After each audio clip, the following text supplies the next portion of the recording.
Pemirsa Intens Investigasi. Kemarin, Kamis, 13 November 2025, Ahmad Zoni kembali menghadapi sidang lanjutan kasus dugaan peredaran narkoba di Pengadilan Negeri Jakarta Pusat. Tapi, apa yang sebenarnya terjadi di balik ruang sidang daring itu? Mengapa majelis hakim akhirnya membuka kemungkinan bagi Ahmad Zoni untuk hadir langsung di persidangan berikutnya bersama 5 terdakwa lainnya? Dan apa yang terjadi di balik layar setelah persidangan? Bagaimana Ahmad bisa berbicara dengan kekasihnya, Dr. Camelia, melalui video call di tengah jeruji besi? Kenapa Ahmad tiba-tiba menyebut tentang surat nikah hingga membuat Dr. Camelia tersipu malu? Bagaimana Dr. Camelia menanggapi harapan Ahmad? Dan apa janjinya untuk tetap mendampingi Ahmad sampai titik darah penghabisan? Dan bagaimana reaksi ibu angkat Ahmad, Titik Haryati, yang meneteskan air mata sambil memberikan doa tulus bagi putranya agar Ahmad tetap tegar dan kuat menghadapi cobaan di balik tembok lapas Nusa Kambangan? Pemirsa, bersama Intens Investigasi, kami hadirkan kabar terkini, terpercaya, dan teraktual. Tetapi sebelumnya, jangan lupa untuk like, subscribe, dan juga share channel YouTube ini.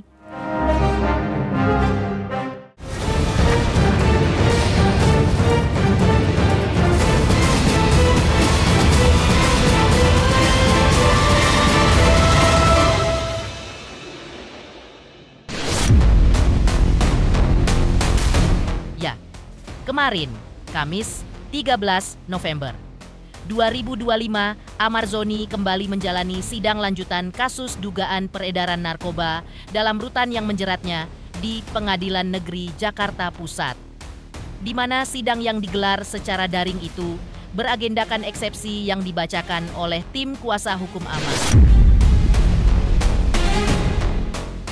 Namun, dalam proses sidang eksepsi itu muncul momen mengejutkan. Usai perdebatan panjang dan permohonan berulang dari pihak Ahmad agar dirinya dihadirkan langsung di ruang sidang, akhirnya majelis hakim memberi angin segar.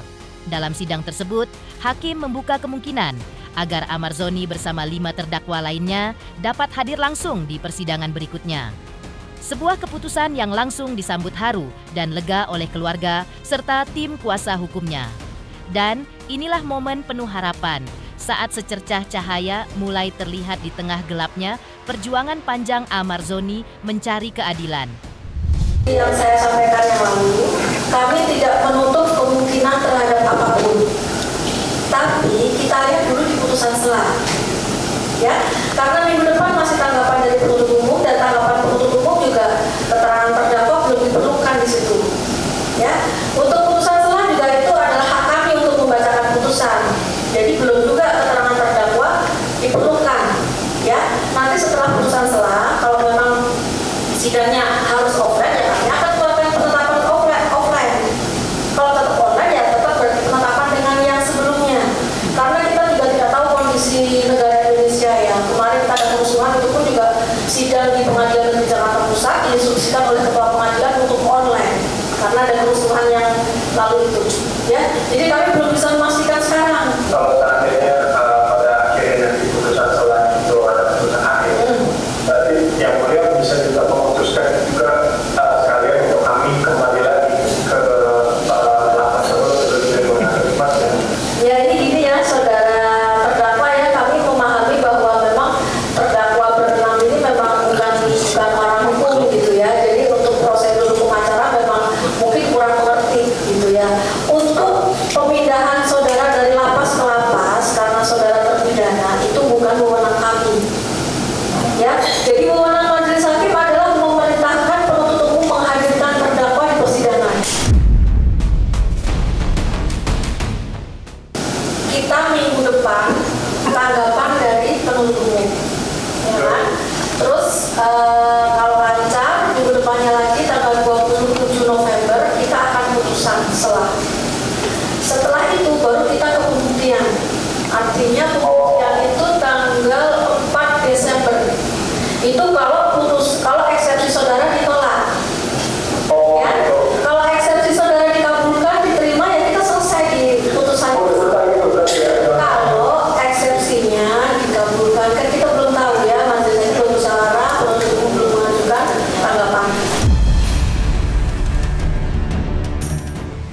hanya sidang yang menegangkan, hal mengejutkan lainnya juga terjadi usai persidangan. Di balik ruang pengadilan, Amar Zoni dan para terdakwa lainnya tampak diizinkan berbicara dengan keluarga melalui sambungan video call. Dan di sanalah momen penuh haru sekaligus romantis itu terjadi. Ketika sang kekasih, Dr. Camelia, menanyakan kabar Amar. Dengan suara bergetar, Amar menjawab lembut dan mengatakan bahwa dirinya membutuhkan surat nikah. Kalimat yang seketika membuat Dr. Camelia terkejut dan tersipu malu. Namun di tengah keterbatasan jarak dan dinding penghalang besi, Dr. Camelia mencoba menenangkan sang kekasih, seraya berjanji bahwa ia tidak akan pernah meninggalkan Amar Zoni, bahkan hingga titik darah penghabisan. Ya. Amar. Halo. Halo ya. Ya, ini dokter lihat nih. Ya.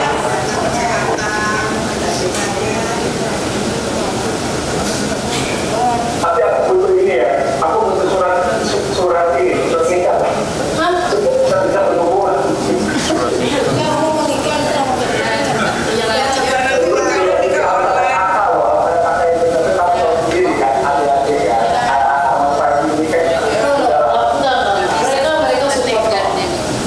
Mereka sudah apapun, walaupun kita belum ada hubungan terikat, pasti aku tetap ada di sini kok buat kamu. Dalam momen penuh emosi itu, ibu angkat Amar Zoni, Titik Haryati, juga tampak tak mampu menahan air mata saat berbicara dengan putranya melalui video call. Dengan suara lirih dan mata berkaca-kaca, ia terus memberi pesan penuh doa kepada Amar, mengingatkan agar aktor 32 tahun itu tak pernah putus berdoa selama menjalani masa tahanan di penjara. Seperti inilah momen haru ketika ibu angkat Amar Zoni meneteskan air mata sambil mengungkapkan doa tulusnya untuk sang putra.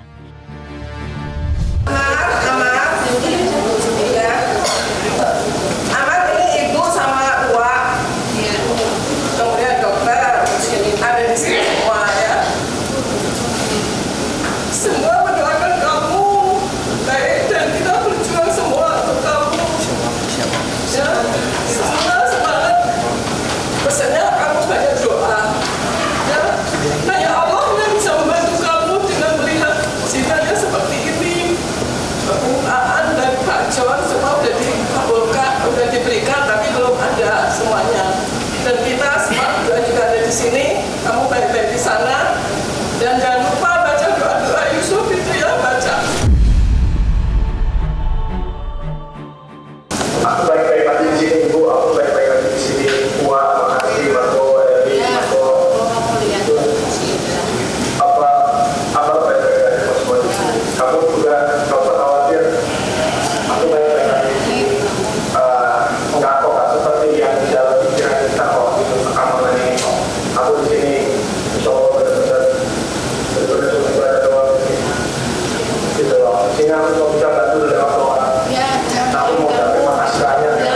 Mau bantuan semuanya yang aku berjuang untuk aku semuanya. Yang bisa di sini kok aku berjuang dengan doa. Saya setiap saat berdoa ya. Coba kamu juga saya. Ya. Semuanya doain kamu. Kamu harus kuat ya. Ya, oke. Selain dukungan dari sang kekasih, ibu angkat, dan keluarga, kuasa hukum Amar Zoni, John Matias, juga angkat bicara usai persidangan. Ia menjelaskan secara rinci poin-poin eksepsi yang diajukan dalam sidang kemarin, membongkar strategi hukum yang disiapkan timnya untuk membela Amar. Dan inilah poin-poin eksepsi penting yang diajukan Amar Zoni dalam persidangan menjadi sorotan publik yang ingin mengetahui langkah hukum sang aktor dalam menghadapi kasus dugaan peredaran narkoba di dalam rutan. Terus mana? Poin-poin eksepsi tadi. Ya, pertama kan ini agenda eksepsi ya. Berarti kan ada poin kita, pertama asas legalitas. Bahwa kan dengan adanya KUHP nasional yang baru, yang lahir 2023 kan pasal-pasal yang didakwa jaksa kan itu udah dicabut. Nah, kemudian masalah alat bukti, ya kan, alat bukti nggak bersesuaian antara penyidikan polisi dengan didakwaan yang dibuat oleh jaksa. Nah, kemudian ya masalah waktu yaitu ya kalau gugatannya apa dakwahnya itu kabur lah. Nah, kemudian masalah penasihat hukum Amar ini kan padahal kan udah punya penasihat hukum kita kan, nggak tahu malah ditunjuk orang lain yang dipaksakan. Padahal orang lain itu nggak pernah hadir pada waktu Amar diperiksa oleh penyidik. Nah ini kan cacat hukum juga, ini kan kita ajukan juga. Ya kalau dari apa kita tengok dari persyaratan untuk dikabulkannya eksepsi ya sangat berpeluang besar juga. Di sisi lain, Dr. Carmila angkat bicara terkait keinginan Amar Zoni yang ingin segera menikahinya. Dengan nada tegas, sang dokter menjelaskan bahwa tujuan Amar ingin menikah adalah agar ia dapat lebih mudah menghubungi dan mendampingi Amar dalam menyelesaikan proses hukum yang sedang dihadapinya. Ia menambahkan, jika kelak sudah menjadi istri, komunikasi mereka diharapkan bisa berjalan lebih lancar, sehingga Dr. Carmila bisa menyampaikan pesan-pesan Amar ke pihak-pihak di luar lapas dengan lebih efektif. Oh enggak, emang dari sebelum ke NK juga dia udah ngomong Ustadz, dia enggak, saya punya keluarga, ingat lagi loh, saya punya keluarga papa saya juga bukan keluarga biasa ya, maaf ya gitu, misalnya punya pesantren, dia pendakwah gitu, jadi nggak bisa gitu, cuman emang mungkin maksudnya nikah tuh sebelum keluar mungkin ya ini buat ngurus administrasi karena kan adik-adiknya tuh laki-laki dan dia kerja gitu jadi kayak ngurus kakak aja udah 2 hari saya minta baru tadi pagi diminta gitu, jadi itulah yang membuat agak-agak lama cuma kayak gitu doang gitu, tapi so far adiknya support banget gitu, jadi emang Bang Amar emang sangat percayanya sama aku karena kan emang udah lama kan 1 tahun aku ngurusin dia loh, ya udahlah kalau itu urusan balik lagi urusan jodoh, ini udah bukan urusan jodoh lagi tapi urusan pri kemanusiaan ya kan, bukan Bang Amar aja 5 terdakwa itu juga bukan orang, maksudnya gimana ya, bukan orang bersalah, kita juga harus ngelihat dia juga loh. Bayangin ke pengacara aja dia nggak punya, gimana dia mau komunikasi sama keluarganya aja nggak bisa, nggak punya akses karena apa? Bang Amar masih bersyukur, masih ada Om John, masih ada aku yang berjuang. Mereka coba lihat, tadi yang datang cuma 1 orang dari salah satu 5 terdakwa. Jadi di sini aku juga bukan bela Bang Amar, tapi 5 terdakwa itu karena aku yang ngedampingin juga waktu di kejaksaan. Jadi tahu bagaimana alur ceritanya, bagaimana mereka juga korban. Nggak ada yang dibayar uang berapa sih, 200.000, nggak lihat mukanya dia. Emang muka bandar semua tadi 5, coba kalian lihat tadi terdakwa 5. Ada muka bandar nggak? Muka polos semua, nggak ngerti hukum, nggak ngerti apa gitu. Jadi di sini kita nyari keadilan buat 6 terdakwa itu, bukan cuma buat Bang Amar. Menepikan momen penuh haru sekaligus romantis Amar Zoni yang meminta surat nikah kepada sang kekasih, lantas seperti apa pula kesedihan Aditya Zoni kala mengetahui bagaimana sang kakak Amar Zoni diperlakukan di lapas Nusa Kambangan.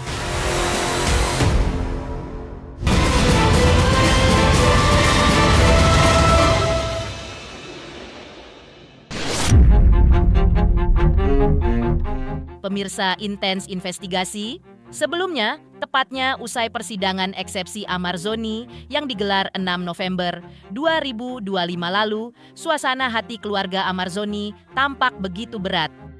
Ya, Aditya Zoni mengaku sedih bercampur sakit hati ketika mengetahui bagaimana sang kakak, Amar Zoni, diperlakukan di lapas Nusa Kambangan.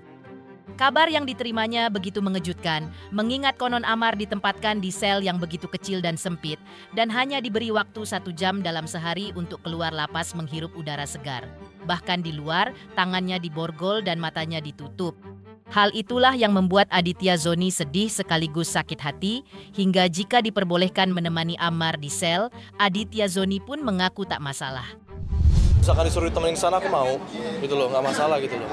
Jadi ya seorang adik gimana ya rasanya, apalagi banyak berita-berita yang Bang Amar kakinya kram, terus diborgol tangan-tangan, aduh. Ya perasaan seorang adik seperti apalah ya, kayak gitulah gitu. Mau minum aja ditutup matanya. Mau minum aja mau ditutup matanya gitu kan. Gitu jadi kan. ya emang harus, ya seorang adik pasti kalau misalkan nanya perasaannya gimana, sakit banget. bebas. Betul. Aja, Iya betul. Iya, 1 jam sehari.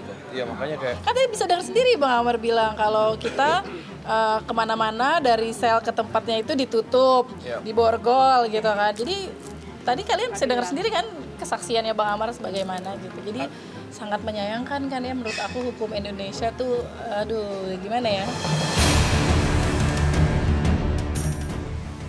Di sisi lain, praktisi hukum Tony RM turut angkat bicara menyoroti jalannya kasus Amar Zoni yang kini menjadi perhatian publik.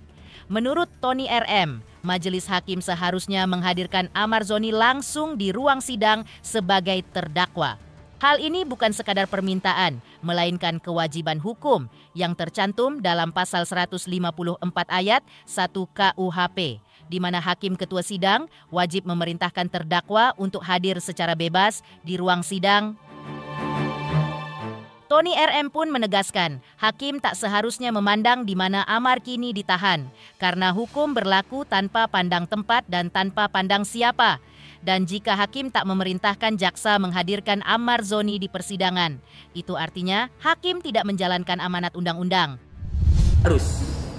Jadi, di dalam pasal 154 ayat 1 KUHP, hakim ketua sidang itu memerintahkan supaya terdakwa dipanggil masuk ke ruang sidang. Dan jika ia dalam tahanan, ia dihadapkan secara bebas. Hakim harus memerintahkan kepada jaksa agar terdakwa dihadirkan. Itu harus.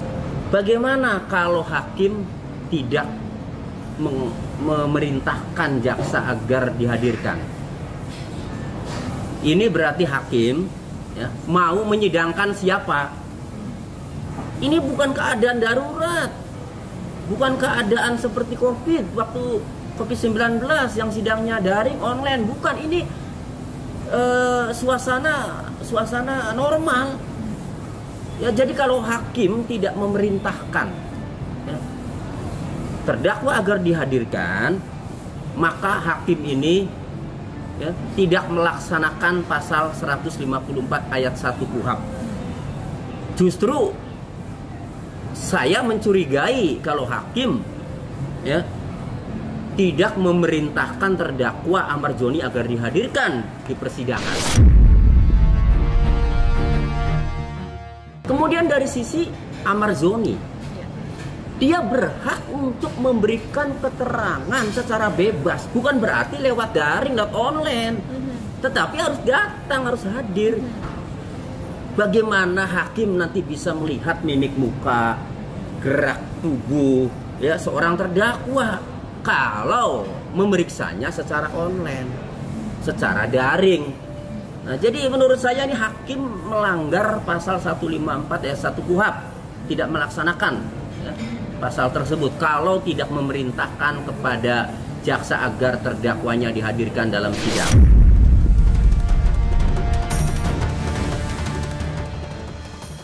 Pemirsa Intens Investigasi, jangan lupa saksikan terus Intens Investigasi dan pastikan jangan lupa untuk like, subscribe, share, dan juga komen. Tim redaksi Intens Investigasi juga mengucapkan banyak terima kasih kepada semua subscribers hingga channel Intens Investigasi kini menuju 4 juta subscribers.